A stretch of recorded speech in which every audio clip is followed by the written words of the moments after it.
Alright, man, we back with another reaction. Nowadays, Today, everyone wants to be a watching streamer. The likes of Kaisenat, iShowSpeed, and documentary Aiden about Ross have top showed the 5 world what so living let's on get Easy into this Street shit, really man. looks like.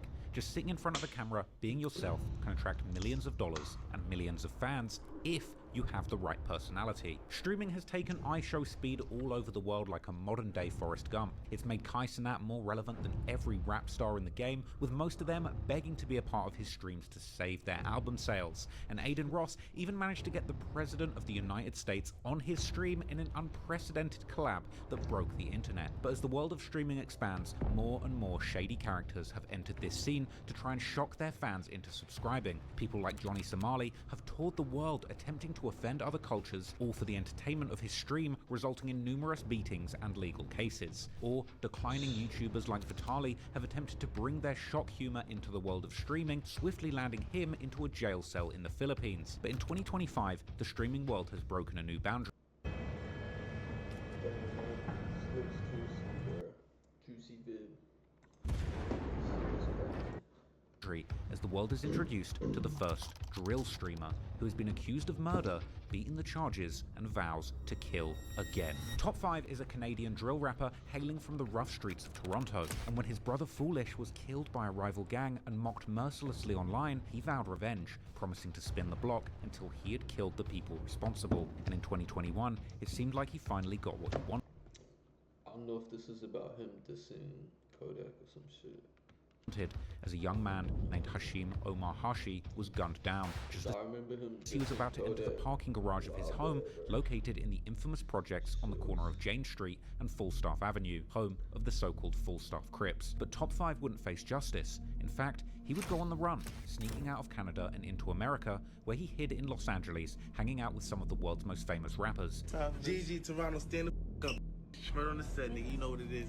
What time is it? Hold on. What time is it? It's like 6:20. Still trapping out this bitch, nigga. Yeah, in Cali, my boy. What's up, GG? What's up, baby? Lyrical, what are we smoking on?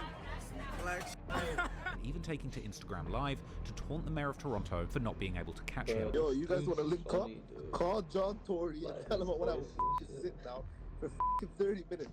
I want to spit my facts, and he spits his facts. I run Toronto. But that was long before sites like Kick enabled dangerous people like this to broadcast uncensored to the world at large. But Top5's social media and rap career was brought to a screeching halt after he was found in America, arrested, and brought back to Canada to face justice. But in one of the craziest turns of events in rap history, after awaiting trial and filming music videos from behind bars, Top5 would suddenly be released. Rumors would spread that he had been gifted a bulletproof legal defense by superstar rapper Drake, who'd actually been a longtime fan. Apparently, for his own amusement, Drake used his millions of dollars to help Top5 beat the Canadian legal system, successfully helping him beat murder charges and unleashing this unhinged madman back on the streets. This has led to some of the most shocking and dangerous antics social media and streaming has ever seen, with Top5 going as far as promising to kill Kendrick Lamar for Drake, having international freak-offs with some of the world's biggest rappers, allegedly finessing crypto investors for millions of their dollars amid some rumors that one of his scam victims didn't make it out alive. And off the back of all of this, Top5 has allegedly landed multi-million-dollar deals with streaming and gambling companies, and just landed the collab of a lifetime streaming with Kanye West in the midst of his most recent mental breakdown. So today,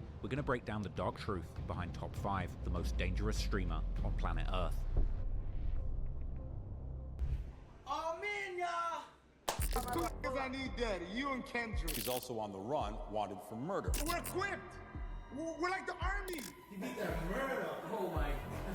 I was on the run for first degree murder in LA. Yeah, you're scared of Kendrick? Tell him come to Toronto. Swiss cheese. I want to sound like myself. You're never gonna make it out if you don't sound like yourself. Get my mom out the hood.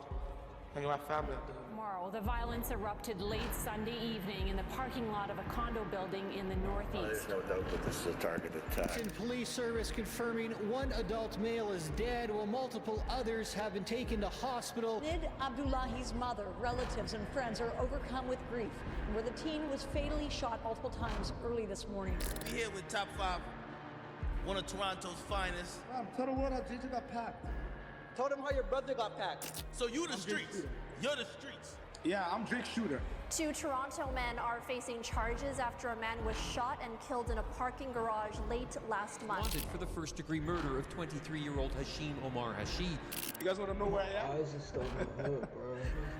Only God knows. The rapper behind bars on first-degree murder charges managed to film a music video from inside his own jail cell. The murder case against Hassan Ali, better known by his stage name Top5, ended today. Free flipper, free 100, free century. And shout out to my boy Drake, man. Kendrick Lamar can't come to Toronto. I'm here. Yo! Drake need to get away from Top 5. That dude with his mouth and the things he say does not support your career. Academy Records, I told you I was launching, man. Listen, I dropped a $25 million bag. I had to do it, man. Top5 was one of two men arrested in connection with a firearm investigation. I came for a coat, couple racks for the jeans. Come on, this is talk. When you talk about money, you gotta talk different with the man. First shooter, J. Cole, was one of Drake's shooters. He's supposed to be I'm rap shooter. Okay, I'm talking about rap shooter. I'm here shooter. I'm here shooter.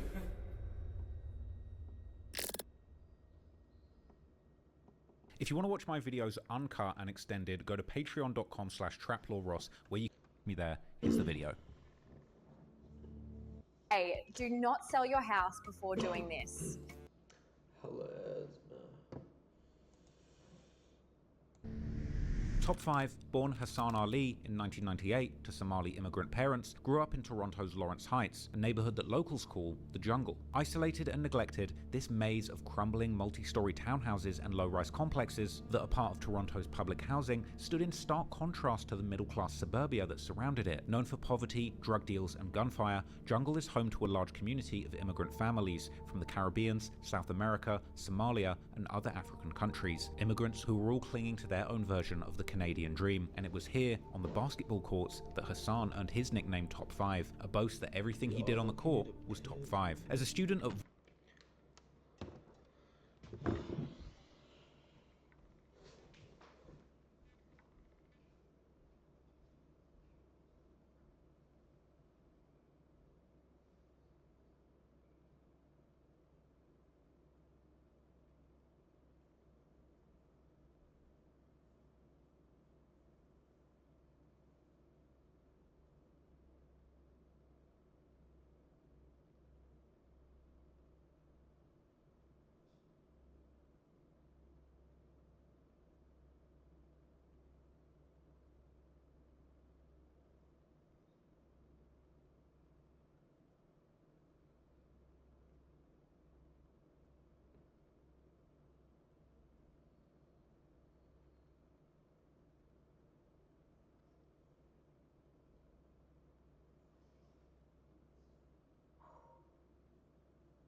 Bourne Road Academy, the same high school that Drake attended, a young Top 5 would get into music from early on, but he wouldn't take it seriously until one fateful day. When Top 5 was 15 years old, he would attend Drake's first annual OVO Bounce tournament. Drake was in attendance, and at the time, the Detroit Pistons star Brandon Jennings' team took the win, and when Jennings ripped off his jersey to celebrate, Top 5 mimicked him mid-photo op, sending the crowd into a frenzy and catching Drake's attention. That spontaneous moment sparked a friendship and pivoted Top 5's path towards music. In 2014, when Top 5 was just 16 years old, he would drop the song Shirt Off Shorty, doubling down and basing his personality on the gimmick of having his shirt off. On any block, I'll have you know. This Chicago drill-inspired track racked up 5,000 views in just a few weeks. But then, months later in December, Drake would make an Instagram post of him watching Top 5's video, together with the caption, "Back in the 6, shout out to Top 5, which would catapult the track into local success in Toronto. With a viral song in his pocket and the co-sign from the biggest rapper in the world, the 16-year-old Top 5 would turn his 15 minutes of fame into a burgeoning music career. He dropped out of school in 2015, doubling down with the song Hall of Fame alongside Toronto underground rap icon Robin Banks, who belonged to the Was Gang from the north side of Jane and Finch, part of the infamous Driftwood Crips, which are also known for rappers like Presser, his brother Boondog, and the late Houdini. Then came Shirt Off on Any Block, with a music video filmed in the heart of the jungle. You guys have the same songs. Like, I don't want to sound like The Weeknd, I don't want to sound like Drake. I want to sound like myself. You're never gonna make it out if you don't sound like yourself. I grew up in Toronto, but I don't like this in the winter. I like the summer when my shirt comes off. A track that even the Toronto police were enjoying.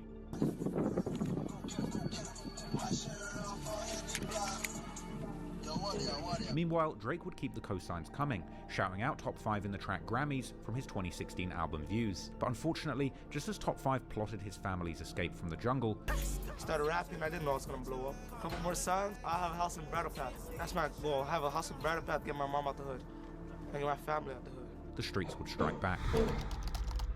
Step into Wix Studio and handle every part of your build from one platform. Map out your project with an AI. Given the nickname of Top 5's neighborhood, the jungle, it's probably no surprise then that gangs have had a strong hold of the area for a long time. For decades, this neighborhood has been home to the so-called Jungle City Bloods gang, and more recently, particularly a set under them called the GGGs, or Go Get 'em gang. Originally called the First Comes Family, online rumors tie the set's formation to a March 2008 tragedy, an unsolved murder of an 18-year-old Ahmed Abdikarim, son of a Somali soccer star and alleged brother of a GGG member named Jason. Ahmed's killing was even caught on camera, but this murder was never prosecuted, and the lack of evidence became a flashpoint for retaliatory violence. While no convictions followed, the incident brought together the GGGs, with notorious members in their ranks like Flipper, aka Saeed, the Postman Mohiuddin 100, Moneyboy, Century, aka Samatar Mohiuddin, Ahmed's brother, Jason GGG, aka Ibrahim Abdikarim, Styles, aka Saeed Osman, a GGG affiliate who's currently on the Canada's Most Wanted list, and among them, a young Top 5. The jungle was part of a broader war dividing Toronto's boroughs. On one side, Jane, Driftwood, and Lawrence Heights, and on the other side, territories like Regent Park, Falstaff, and Rexdale. Part of this conflict was GGG's feud with the Falstaff Crips, based in the northwest Toronto's Jane-Falstaff corridor, their turf consisting particularly of 3 large high-rises,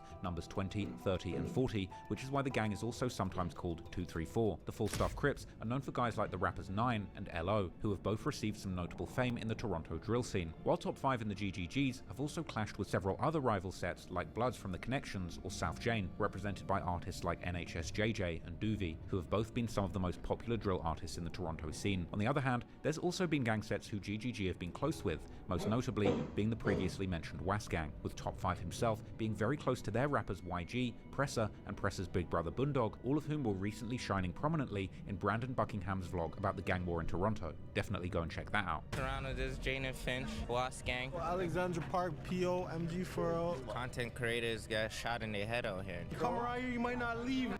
Jane and Finch. What began as a simmering tension in the late 2000s between these different Toronto factions would escalate by 2018 into Toronto's bloodiest year on record, and at the center of many of these conflicts will be none other than the GGGs. For example, in June 2016, 2 gunmen would open fire on 20-year-old Nathan Lee in Jamestown near Finch Avenue and Martin Grove Road in broad daylight. Security cameras would capture the chilling attack, which left Lee hospitalized, but fortunately alive. A sunny morning and 20-year-old Nathan Lee is heading out for a bike ride, but steps from his home, Lee is gunned down at point-blank range. The video released by police today shows the 2 suspects approach, Both are armed with handguns. It's hard to believe anyone could survive such close-range shots, but Lee's mother says her son is expected to recover. Police quickly linked the shooting to an ongoing feud between the Young Buck Killers, a Driftwood Crip subset, and the Rexdale Jamestown Crips. This was a rivalry already stained by tragedy, as just weeks earlier, a pregnant woman was killed in a drive-by, her baby delivered by an emergency C-section, only to die a month later, something that the YouTuber Sixtails covered in great detail on his channel. Lee's shooting occurred allegedly just days after the rapper Presser was assaulted in jail, and the investigators believed that this was payback. But the plot thickened when Lee's mother identified one shooter as Shamori YG White, a Young Buck Killers member and Top 5's close friend. YG would actually flee to the US, setting the example for others to do the same in the future, while his alleged accomplice, later revealed as Jason from GGG, stayed in the shadows. But then, in March 2017, Jason was arrested and charged with attempted murder and discharging a firearm. YG, who had been on the run in the US, spending a lot of time in Los Angeles, would ultimately be caught in Columbus, Ohio,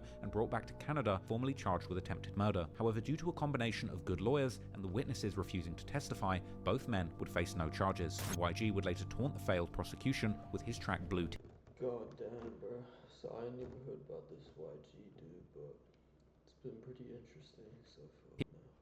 Which flaunted the attire matching the shooter's description in the surveillance video, with him rapping that he's on his block, shooting people in his blue tee. But in April 2024, Jason's luck ran out, as he was gunned down in Toronto's fashion district in a shooting that would leave 2 others injured. Though police hesitated to call it targeted, graffiti at the scene spelling out GGGK, or Go Get 'em Gang Killers, sparked speculation of a hit. But the GGG's reign of terror wasn't just limited to the greater Toronto area, and in another wild case, in August 2018, 27-year-old Abdi Sluggy Piercy, a mid-level drug dealer all the way in Edmonton, Alberta, was gunned down after he pulled into a parking lot, with the sounds of this shooting being chillingly captured on a nearby dash cam.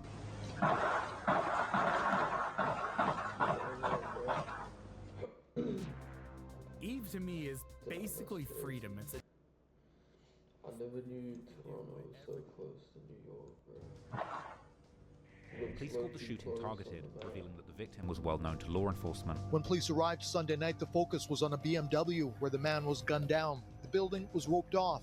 And then we heard more gunshots, with area residents wondering what happened. Sluggy had allegedly been a drug dealer who clashed with a criminal organization expanding throughout several provinces, a nod to GGG's rumored reach across Canada. Though GGG as a gang wasn't officially tied to this murder, rumors swirled and the crew leaned into them, dissing Sluggy every chance they got, like in the 2021 song Movie, where Top 5 raps that when he's in Edmonton, he's smoking on Sluggy. A month after the murder of Sluggy in September 2018, 4 suspects would be charged, including Century from the GGGs. Police were able to build their case with extensive video surveillance that showed that the 2 shooters arrived in the parking lot and waited for Sluggy to arrive, and as soon as he did, the shooters got out of their car, got close, and opened fire, with one of the shooters not just emptying his clip, but returning to the getaway vehicle, and then returning to Sluggy's lifeless body and continuing firing, before finally hopping in the car and getting away. Police confirmed Century as one of the 2 shooters, but despite what the judge called insurmountable evidence, Century 2 would miraculously beat his case. The GGGs were a terror in the streets and Teflon in the courtrooms, and this untouchable gang would still stay active during the 2020s, escalating their already infamous reign of terror. In March 2022, chaos would erupt at a north central Edmonton lounge when gunmen unleashed gunfire into a crowd, described as one of the city's worst mass shootings. The attack left 28-year-old Imbert Georgia, a young father and husband, deceased and 6 others injured. Authorities would quickly recover a vehicle linked to the shooting, and Edmonton police moved quickly,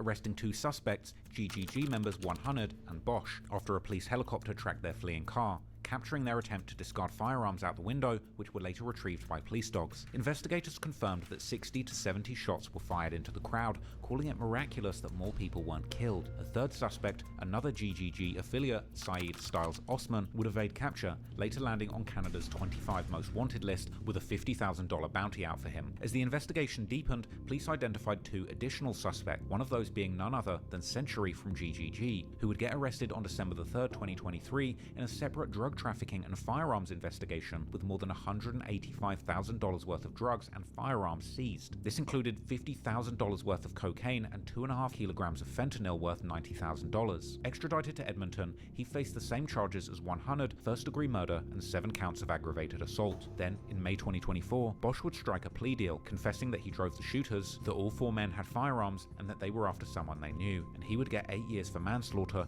a fraction of the potential life sentences that his gang members still face. These are just a few of the cases tied to the Go Get 'Em gang's murderous reign, but for Top 5 himself, the gang war in Toronto would from early on become much more personal, when he would end up losing his own brother to the streets. On the 30th of July 2017, Top 5's brother, 21-year-old Saeed Foolish Ali, would leave his apartment in the jungle to go and grab some snacks. Around midnight, he would split from his friends, and only moments later, as he was walking in front of a local drug mart, a car would pull up next to him and someone inside would open fire, shooting Foolish in his thigh and severing an artery. Sometime later, police would find him bleeding out on the asphalt, and sadly, he would later pass away at the hospital. It's not clear whether or not Foolish was a full-fledged gang member, but his family association to Top 5's GGG crew had allegedly made him a target in the streets, and following his death, GGG was ready to go after anyone who dissed Foolish, and they would waste no time in retaliating. Less than 48 hours after Foolish's murder, on August the 1st, a 23-year-old Adrian Scars Milligan, an alleged member of a rival crew called Shots Up Mafia,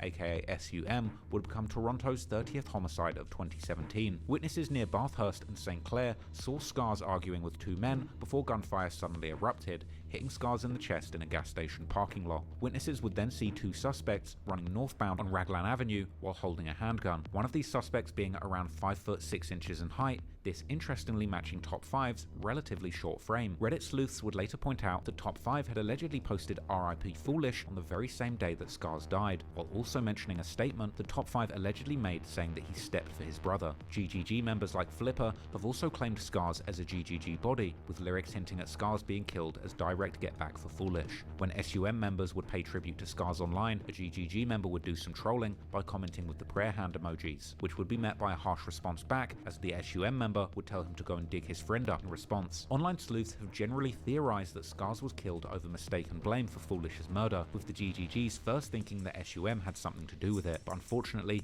they would eventually realize their mistake and decide to slide again. As is often the case in modern day gang wars, it would allegedly be a social media post that would light the fuse, as a masked figure could be seen in a video stomping a shopper's drug mart bag, this being seen as a direct diss towards Foolish, who had been killed outside that same store. Allegedly, despite the mask, this person's identity wouldn't stay hidden, as rumor leaked to GGGs that the culprit was a 16-year-old named Hanad Clutch Ali, an alleged member of the Falstaff Crips, who lived in one of the 3 high-rise buildings that the gang claimed. Then, in August 2019, Clutch's life would end where he lived, as he would be gunned down in the stairwell of 30 Falstaff Avenue, after which 3 suspects fled in a dark sedan, leaving him bleeding out. Hanid Abdullahi's mother, relatives, and friends are overcome with grief as the body of the 16-year-old is carried out of the Toronto Community Housing Building where Hanid lived his entire life and where the teen was fatally shot multiple times early this morning. I don't get it! He was a kid! 16 years old! According to authorities, only hours later, Top 5 posted on Instagram saying, "Karma is the most patient gangster ever." By November, Top 5 would double down on his drill rap persona, dropping the song Drill Some More with GGG member Flipper. This track being a clear message referencing these back-to-back murders, with 5 rapping that even if they catch one body, they're still planning on catching more, a chilling reminder of what was to come. However, just months after the release of Drill Some More, in March 2020, Flipper would be arrested for the 2019 broad daylight murder of 22-year-old Jerome Bell, also known in the streets of Toronto as the rapper Murder. Then, in a shock turn of events, while in custody, Flipper was tied to a second murder, the November 2019 execution of Tony Scratch, a reputed high-level mobster. The trial revealed that Flipper and another rapper called YS hunted down and killed Tony Scratch so that they could collect a $60,000 bounty, which they would allegedly later wave around in cell phone videos. The two would be caught thanks to critical evidence presented by 2 undercover police officers who just so happened to be surveilling Tony Scratch in an unrelated investigation, and Flipper would end up getting 2 life sentences for both murders. But even though GGG would end up losing their most ruthless soldier, this didn't slow down Top 5, as he would keep escalating petty feuds, putting bounties on rivals' jewelry, and pulling stunts like flushing a stolen chain down the toilet that had belonged to a man called DJ Snoopy. Give us 7 days to take your chain. I promise you your chain. You want a cookie? 7 days. Do it. Do you want to do this? 7 days. Count everybody watching this. 7 days, Snoopy's not gonna have his chain. Someone went and got my pendant, man. They got my brother's pendant. Okay. Top 5's antics would put him on the radar of one of the biggest media personalities in the American hip-hop scene, DJ Academics, who would begin to invite Top 5 onto his streams, introducing him to the streaming world for the first time and publicly labeling him the Demon of Toronto. But if y'all don't know, people, we here with Top 5, one of Toronto's finest. You got any? Are you the king of Toronto? You know? I run Toronto. They know this. Yo, Chroma says she the first lady, so we gotta find out who's the king. First lady to get battered. What are you talking about? You mean first lady? First lady. What's wrong with yo, man? Yo, you gotta live in Toronto to know what's going on. What the This would lead to many wild moments, like chaos erupting when Top 5 would end up on the stream with one of his biggest rivals, 17 Doovie, which would lead to both of them going back and forth, dissing each other's dead friends. Fam, tell the world how JJ got packed. Tell them how your brother got packed. That's 2017. You know what's up with that. Yo. You know what's up with that. You know what's up with that. Yo. What's up with JJ? Yo, do you want me to talk on? Yo, you're a snitch. I'm not even gonna talk on. Unfortunately, despite the increasing fame online, Top 5 wouldn't be able to stay off the streets. And finally in 2021, an incident would take place that would get him in so much trouble that he would end up doing the race too and leaving the whole of Canada behind.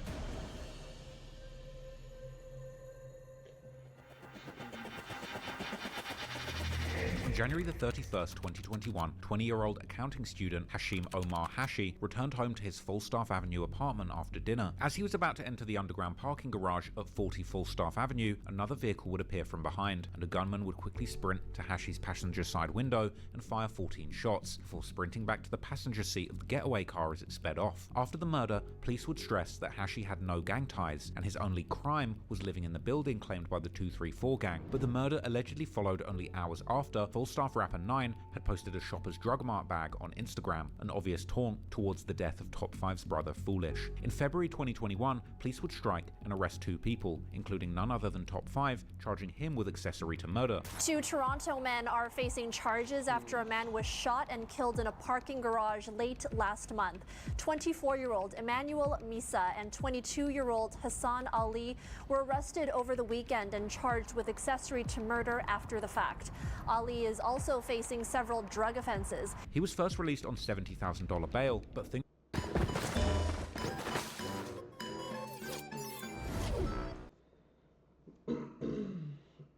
Top 5, as his charges were suddenly upgraded to first-degree murder, causing him to cut off his ankle monitor and go on the run. Following his successful escape, Top 5 would continuously post on social media, mocking the Canadian authorities, increasing his significant notoriety at home and abroad. The artist has been connecting with fans on social media. There's just one problem. He's also on the run, wanted for murder. And CTV's John Woodward reports the justice system had him in custody, but despite warning signs, let him go anyway. Toronto! That appears to be Top 5 speaking out on a live streaming Instagram video over the weekend. That's despite under his real name, Hassan Ali, he's wanted for the first-degree murder of 23-year-old Hashim Omar Hashi, a student gunned down as he pulled into this parking garage. Ali's viewers tell him he's a fugitive. One asking, isn't Top 5 on the run for a body? The rapper seems to talk back. The only run I know is the Chen run. Another asks, aren't you on the run? Like, I ain't do shit. Everybody know I ain't do shit, but save that for God. He would tell his followers that he was willing to come out of hiding for a sit-down with the mayor of Toronto before announcing that he himself actually runs Toronto. Yo, you guys want to link up? Call John Tory and tell him I want to have a sit-down for 30 minutes. I want to spit my facts, and he spits his facts. I run Toronto. You goof. Top 5's escape from justice was now making front-page news in Canada as he flaunted his fugitive status, telling fans that only God knows where he is. You guys want to know where I am? Only God knows. Only John knows. He would even drop new music, like the song Movie, which would be released together with an actual music video, as well as meeting up with famous rappers like the LA legend Draco the Ruler. Draco, what are we smoking on? But then, after being on the run for almost half a year, Top 5's race would suddenly come to an end shortly after he'd linked up with Bobby Shmurda in Los Angeles. Alright, tell him what time it is. GG, Toronto, stand the f*** up. Shmurda on the set, you know what it is. What time is it? Hold on, what time is it?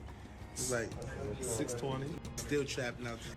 Yeah, in Cali, bad boy. Witnesses would film an army of police swarming the scene, and legal documents would later reveal that the Los Angeles Police Department had tracked Top 5's fugitive spree through social media posts, placing him in the LA area where he was allegedly linked to another individual wanted in a separate murder investigation, this digital breadcrumb trail leading to his eventual capture. Unsealed extradition documents would also reveal Top 5's alleged motives for the murder of Hashim Omar Hashi. According to the documents, authorities identified Top 5 as a high-ranking member of a violent Canadian street gang, the the GGG, alleging that he had murdered Hashi because he had happened to live in the rival gang's turf and that he'd been mistaken for Top 5's brother's killer, and that Top 5 was not shy about speaking on his aims of getting revenge for his brother's death on social media, with one such post made only 3 days before the murder of Hashi. Meanwhile, his fate hinged on preliminary hearings to determine admissible evidence and prove the Crown's theory that on the night of the murder, a three-man crew had spun the 40 Falstaff Avenue, with the shooter exiting from the front passenger seat while a driver navigated, and a third man, allegedly Top 5, sat in the back seat orchestrating.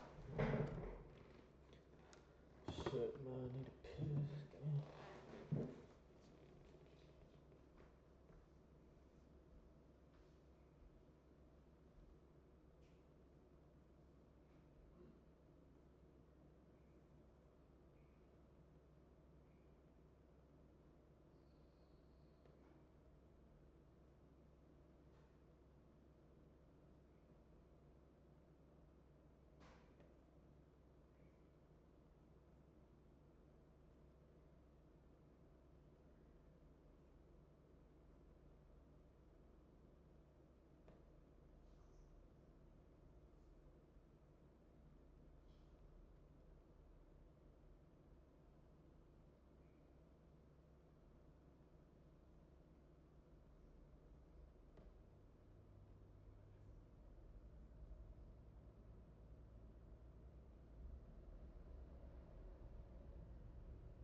The hit. The Crown acknowledged that there was no evidence that Top 5 and the victim knew each other, but they still argued that this was a gangland execution and that Hashi died solely for living on rival turf. To prove this, the Crown presented 3 categories of evidence: rap videos and social media posts from Top 5 to prove that he was a member of GGG, expert testimony from Toronto Police Sergeant Jason Hammond on gang dynamics to understand gang evidence and give context to events surrounding the murder, and an intercepted jailhouse phone call where Top 5 discussed song lyrics that the Crown considered to be a coded confession. This was a strategy reminiscent of Young Thug's YSL RICO trial that also relied heavily on lyrics, social media posts, and music videos as some of the key evidence, with the Crown even mentioning DJ Academics' 3.5-hour-long interview with Top 5 as evidence. This interview included Top 5 speaking about the infamous GGG members like Flipper and Century, as well as mentioning being part of their gang and bragging about their firearms. To me, brother. Flipper.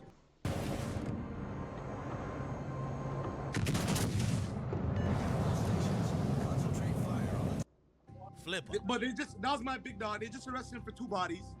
What? But they freed up his little bro. His little bro's is part of GGG. He just beat a body. Wait, what's GGG? Go get him, gang. Go get him, gang. All right. So y'all are the top shotters when it comes to Toronto. We're equipped. We're like the army. We're like the military. So the GGs was on the scene. But the Crown also conceded that Top 5 likely did a lot of lying, like he also claimed that Megan Thee Stallion wanted to sleep with him, that he shoots people for Drake, that he was going to travel to Dubai the following week to enjoy some top-level ladies of the night, and that he drives a Porsche. Meg wants to me. I'm Drake's shooter. I understand people want to kill me, but I'm going to Dubai next week. I'm about to some out there. You know what I mean? Jeez. Why they try to play you? I drive a Porsche 2021. The cracks in the case would emerge early. The judge would bar all lyrics and social media posts highlighting Top 5's gang ties, ruling them as irrelevant since the victim wasn't in a gang himself. Allowing it, the court argued, would bias jurors against Top 5's character rather than the facts. And without the gang context, Sergeant Hammond's expert testimony was also scrapped, with only the intercepted jailhouse phone calls surviving the purge. With the gang evidence scrapped, all that was left was this call and Top 5's movements leading up to the murder. According to the Crown, on the day of the murder, at 12:47 p.m, security cameras captured Top 5 stepping into an elevator on the 14th floor at an apartment building on Toronto's Northtown Way apartments. He was wearing a grey tracksuit, hood up, with a distinct diagonal black stripe running from waist to knee on his right thigh, and logos on the chest and hip, as well as black shoes with white trim. He exited the lobby, and by 1:06 p.m, he entered into a grey Mercedes, with the Crown identifying a man named Emmanuel Misa as a potential driver. The Mercedes returned to the building almost 2 hours later at 2:41 p.m, as Top 5 stepped out, re-entered the building, then left again just 8 minutes later. By 3:05 p.m, his cell phone would ping towers near 123 Crockford Boulevard in Scarborough, with evidence showing that there was a recording studio in the area. Between 3:05 p.m. and 5:31 p.m,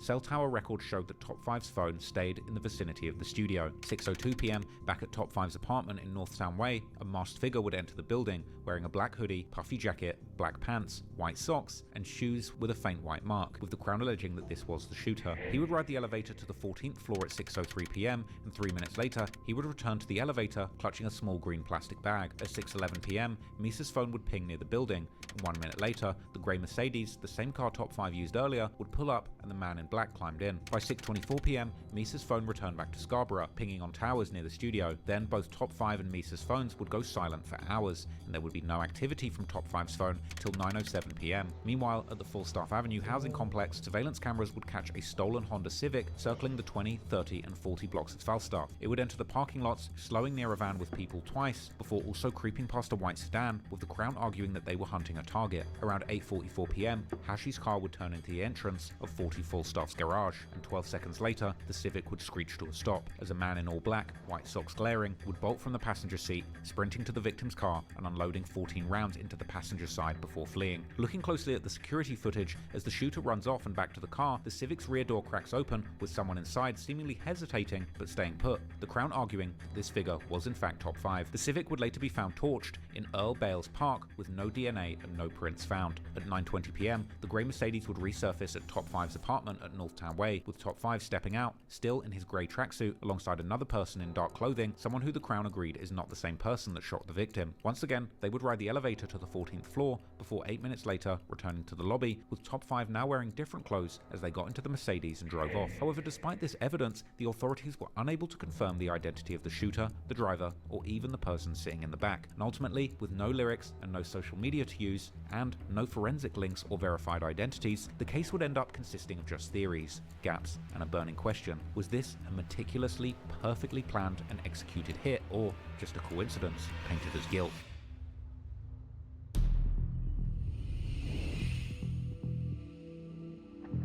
Top 5 had a wild time being on the run in LA, and even after his capture, he would continue to grab headlines from behind bars, filming a music video for his song 21 Questions with G Herbo whilst inside the jail, this landing him yet more headlines. Ontario's Solicitor General is investigating how a Toronto rapper behind bars on first-degree murder charges managed to film a music video from inside his own jail cell. This music video was filmed partially inside an Ontario jail cell. The man in orange is rapper Top 5, real name Hassan Ali. He's awaiting trial for first-degree murder. Top 5 was one of the most buzzing rappers in Toronto, all from behind bars. And in September 2024, the case against Top 5 would suddenly come to an abrupt end, as news would report that he had swiftly been released from jail due to the Crown deciding to state the charges against him, following the judge's critical decision to dismiss the lyrics and social media evidence. This essentially meaning that the case had been put on hold, and if the Crown doesn't charge him again in 1 year's time, the charges will be completely dropped. Breaking news from the Superior Courthouse with a major development in the murder trial of a Toronto rapper known as Top 5. He was accused in a January 2021 murder out on Falstaff, and today Hassan Ali is a free man. He's actually in the lobby of the courthouse as you and I are speaking right now. An innocent man just came home, right? 3 years the journey with the best lawyer, Gary Grill. Pedro home, Pedro activated, free flipper, free 100, free century, long live Jason. Immediately after being freed, Top 5 would thank his lawyer for fighting the case, before also thanking none other than his old friend Drake for paying his lawyer fees. Outside the courthouse, Ali denied any gang involvement and thanked a support. With holiday rentals and hotels, Booking.com has something for everyone. Wonder how much his lawyers. More boutique? Reporter. And shout out to my boy Drake, man. The Demon of Toronto was free once again, and as a surprise to no one, it would only take about a day for him to start wilding out online, as he would go on stream with DJ Academics and Aiden Ross, where he would put out direct threats towards guys like Kendrick Lamar and Metro Boomin due to their beef with Drake. We're gonna slap Kendrick if we see him, man. Oh. You know why I never dropped that little boy that will slap. You know why I never dropped the first day out? You know why I never dropped the first day out? I went to my cousin, man, and I prepared them little things for Kendrick, man. I prepared the little things, everything for my boy Kendrick. I want to greet him. I want to greet him so bad, man. Kendrick come to the 6th. Kendrick say about to book a show. He say about to shut the place down still. You sure? He's done. He ain't coming.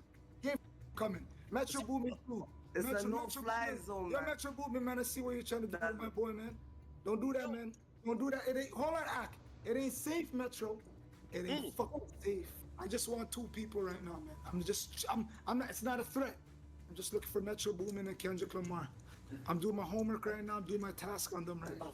While Kendrick himself would stay quiet, his friends like Compton rapper Hitter J3 would strike back, posting an old video of Top 5 getting pressed outside a Subway, together with the caption, "This the tough guy y'all talking about?" Subway, dog. Stay outside. Stay outside right now, dude. Outside. Get your booming on. Down, boy. Who's you winning that? I'll boom on you right now. Start as Top 5. Do you I know ain't gonna talk to you, nigga. Acting like you Drake. Off the street, you bum. Wear flip flops, looking stuff you right now, nigga. Yo, go get the burner, bro.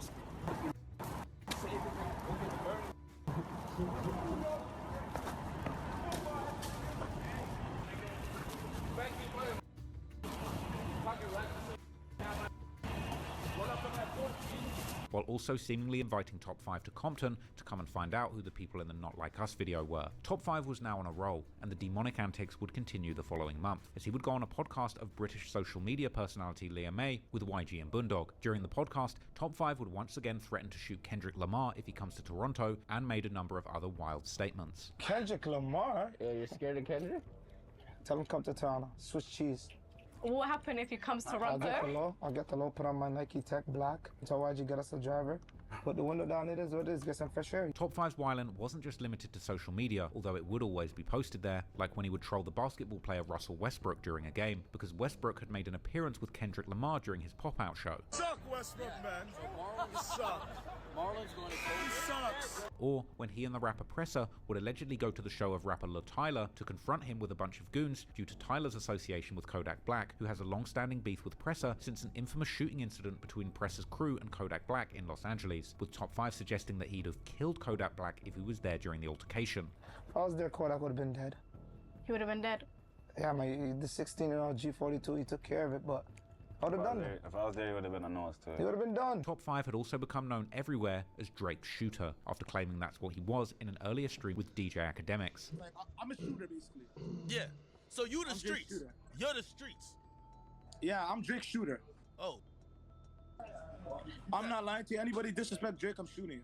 Damn. Drake himself would keep promoting this image, like when he would dress up as Top 5 for Halloween in 2024. However, if there was one thing that Top 5 was pro at, it was trolling. And when Drake would get into a beef with another basketball player, the former Toronto Raptors star DeMar DeRozan, who has since joined the Sacramento Kings and become buddies with Kendrick, Top 5 would suddenly come out seemingly taking DeRozan's side, while dissing Drake's OVO crew, which would confuse many people. But this was nothing more than Top 5 spinning the media, and soon he would be back dissing all of Drake's ops, like Kendrick and The Weeknd and his XO crew. But the relationship between Drake and Top 5 would seemingly go deeper than simply Top 5 using Drake for clout and Drake using Top 5 for street cred, with Drake and others seemingly also helping Top 5 to line his pockets, as Top 5 would claim that he'd made $1 million within just a few months of getting released from jail without dropping a single song. And from here on out, we would see Top 5 enjoying his newfound freedom and success by traveling the world with guys like Presser and Boondog. But unfortunately, Top 5's reputation was now to the point where it would even follow him around the world, as it was reported that Top 5 was actually banned from performing with French Montana at Rolling Loud Thailand. Meanwhile, people in LA were not letting Top 5 slide with the constant Kendrick Lamar disrespect, and while Top 5 was touring the world,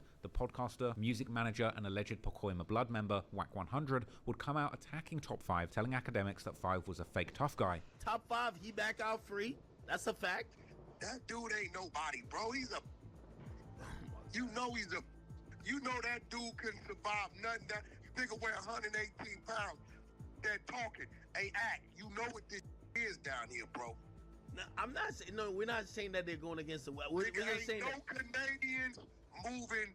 No, bro, you know what this is down here, bro. He was 17 years old when he got mushed and kicked in his... I was already in a penitentiary, stabbing. So stop telling me about these fake cuffs and say, oh, he was only 17, 18. He was killing with bodies already.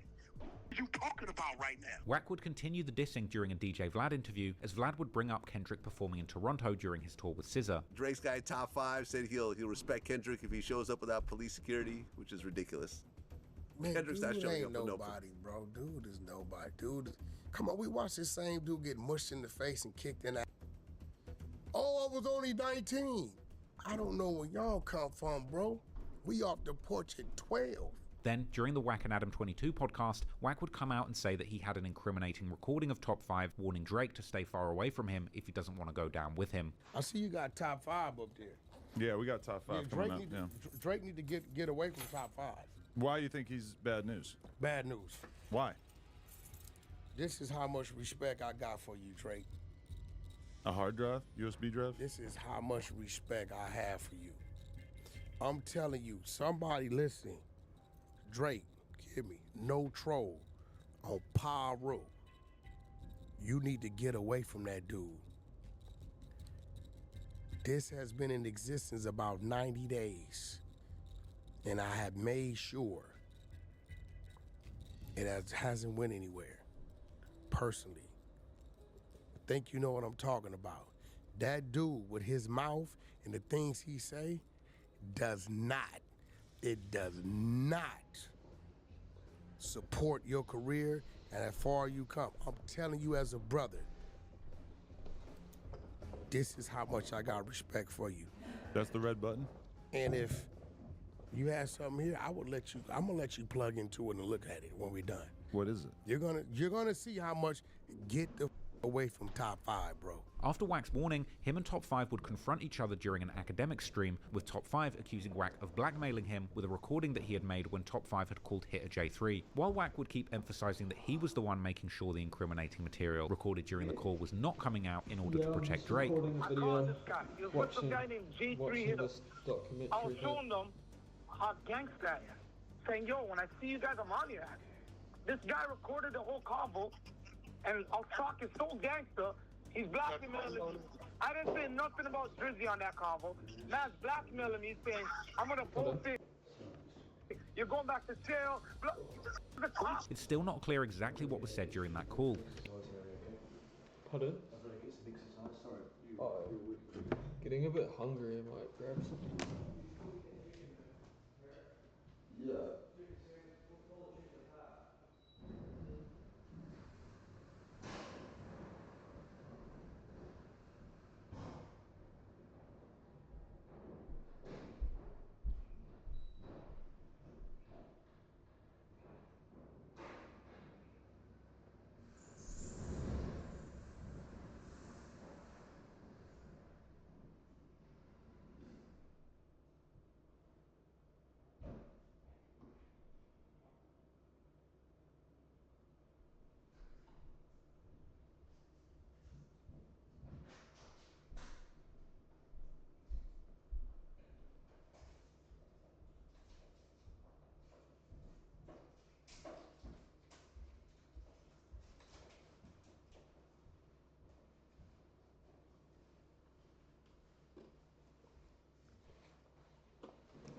interestingly, this would be around the same time as the saga of Top 5.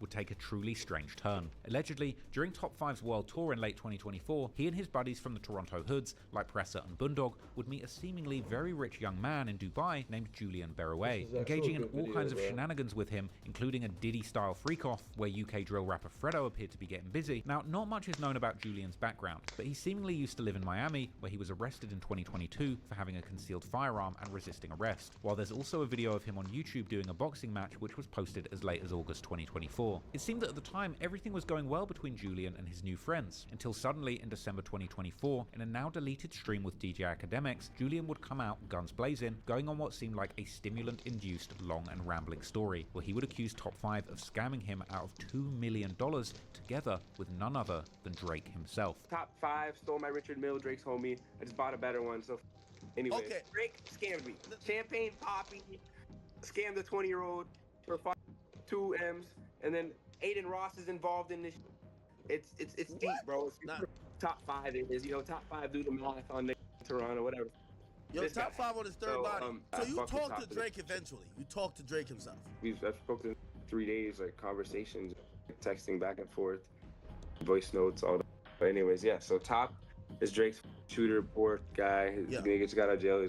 He's using Drake to bring me plays or whatever. To make a long story short, Julian would claim that he'd made a deal with Top 5 and Drake, where Julian would essentially give Drake $2 million and Drake would somehow flip it and double it, while also promising to do things for Julian, like making an appearance in his music video, following all the Instagram accounts of his numerous different companies, as well as organizing a meeting between Julian and the actress Jenna Ortega. This is all I wanted. Are you thinking about selling your home, but you're worried? That's insane, bro. From this, I have voice notes, verbal confirmation screenshots of Drake saying, okay, I need $2 million from this kid, and in 90 days I'm gonna give it back to him. That was the deal. He said he needs it on his stake balance, and he's gonna gamble with it, and he's gonna send me back 4 M's. And the deal was Drake follows me, follows all of my companies, more importantly. So if I have Drake following them, I could use them to market the companies better. He's supposed to introduce me to Jenna Ortega for free. He was supposed to come be in my music video and then post me. That's it. That's all I wanted for the 2 M's. However, Julian would then claim that in fact Drake had only agreed to follow him and that everything else was just Top 5 lying. Drake, the only thing he ever really agreed to was a follow. And like all that other Top lying and putting him on the phone, trying to make it seem, I don't know. Drake really helped him like plot.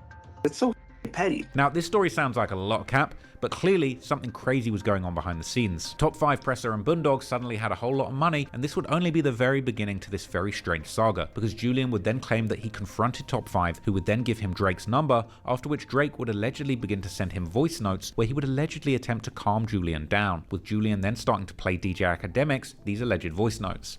Okay, here we go. Eager. Listen, I'm gonna just show the iPad. I like the fucking iPad. You hear it? Too eager. With guys. Look at Top trying to, like stupid. You know what I'm saying? The jet I paid for. Wait, we can't hear. Here we go. There. All I know is that you asked me what I got. I told you what I got. What I was. And you're gonna see that shit. You can hear this. I think you're too trusting. This is all manipulation. He doesn't mean any of this. Somebody that really touched $1 billion. He's trying to finesse a 20-year-old. You hear it? Yeah. They're trying to do this for you. If anybody looks at your page, brother, be very transparent. Do you look like you're absolutely 100% out of your mind? You look very irrational. You look like you've been there for 20 days. Nobody's trying to give you a part of their company and do business with you. They're trying to jam you for bread. So that's why I keep telling you, I'm like, yo, like, I feel like whatever, the Top situation worked out, but it's for $550 and crypto. Who gives a f? Like, that's something we could get back. I'm trying to tell you, slow down. Stop posting so much. If you genuinely want to make money, I have plays for you. And I can only involve you in if you stop acting like you're on crack cocaine, bro. You're tweaked out. I'm just letting you know, I'm just genuinely speaking to you. I don't know you. I don't owe you this conversation. You know, I haven't even really sent you no voice notes because I don't send voice notes like that. I don't want to be. I'm sending you this because you need to hear my voice, bro. You're tweaking. And the sad thing is, this is all get your money. his efforts to like manipulate you to continue into this scam. I'm trying to make all these crazy moves with these crazy people. You have a direct line to me. If you want to make money for real, I'm just reading your message. I'm not even read it. If you want to make money, just get your money back. Enjoy the rest of the year. These things take time. They're not built in a day or a week. I have major plays coming up in business. Can involve you in if you stop doing all the dumb you're doing, adding all these people, rappers and bro talking about you're gonna like you look. It's just not good. So just like take your bread and get your bread back and start fresh. Let's actually start fresh and like you make some money for once. Stop like getting rinsed. And like I said, for whatever reason, I'm a big believer in manifestation. God put me in your life for some reason. I did not ask for it. I did not want to be here, but now I'm here. And me, I'm an empathetic person. I'm not a guy that's just gonna block you and tell you. I could have did that a long time ago. I could have been like, my bad. Oh, sorry. But I don't feel that way. One stream. You know what I'm saying? And I'm not gonna move that way. I'm gonna help you rectify the situation. And How many wives you got, brother? We can talk. If your behavior How many wives? in the right place, I like 5 right now. 5? I like virgin. So just come, get your bread back, and regroup. Smoke your cigarettes. I don't know what else you're doing, bro, but it's like whatever you're doing, cut that back by 50%. Because you're tweaked the Said cut it back by 50%. Now at this point, it's hard to know what's true and what isn't, and with modern day AI voice cloning technology, even seemingly real voice notes aren't necessarily to be believed. Now, if these voice notes are fake, you got to admit they pretty much nailed Drake's voice to a T, including his Step into Wix Studio, the platform for agencies and enterprises. Kick off projects in a workspace. Subtle Toronto slang intonation. But the situation would then suddenly get completely out of control, as Top 5 himself would join the stream, which would send Julian completely over the edge. Wait, yo, you took your meds today? Out of this, bro. Yeah. Who the out of this top? Why the you're not in Dubai? Yo, Ak. What's up, man? Yo, wait, Top 5. Clarify to me what's going on. Yo, why you look so rich now? What's going on? Yo, bro, I'm wondering if this guy took his meds. I'm getting phone calls. Wait, this guy doesn't bring stress to my life up to you. Yo, Top 5. Okay. Hold on. I thought I seen you with this guy on your story. What happened? He's my dog. He's my dog, but he's my dog that's just trying to look for a name, right? Oh, he's Drake clout don't know chasing? him. You know I know everything, right? I know everything. Drake don't know him.